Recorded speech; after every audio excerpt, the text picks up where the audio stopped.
Hello all, I am a Cogswell student here to show you how I created a few drum samples using Logic's Ultrabeat. I decided to use the Ultrabeat because it already had a few synth-generated drum samples that I could compare to. When creating these samples, I discovered that kick drums and toms are more tonal, relying on a fundamental pitch, while snares and cymbals are mostly noise. Let's take a look at our kick drum, high tom, mid tom, and then low tom. All tonal with their own fundamental pitch. Let's listen to our snare drum. Snare 2, rim shot, clap, closed hi-hat, open hat, pedal hat, and the crash cymbal. Now let's get into a little detail with our kick drum. Let's open up the synth, and we notice that I use oscillator 2 and 1.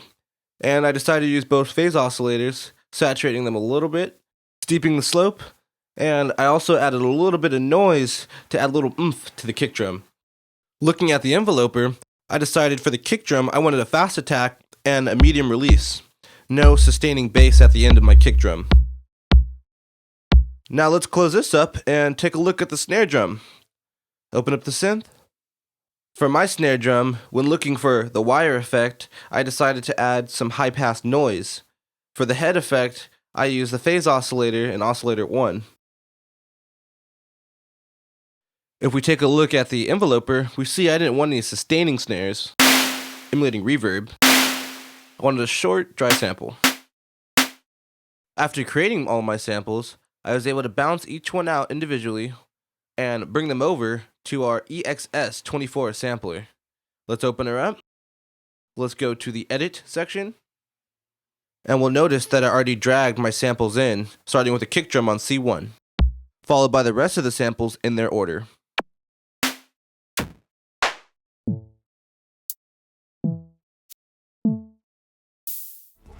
I'm pretty happy with these drum samples. I do wish the toms could be a little more present with more of a slap effect like in real toms, but that might be due to the fact that I'm trying to generate them through a synth with no insert EQ or compression. And this is how I created my drum samples in Logic. Thank you for watching.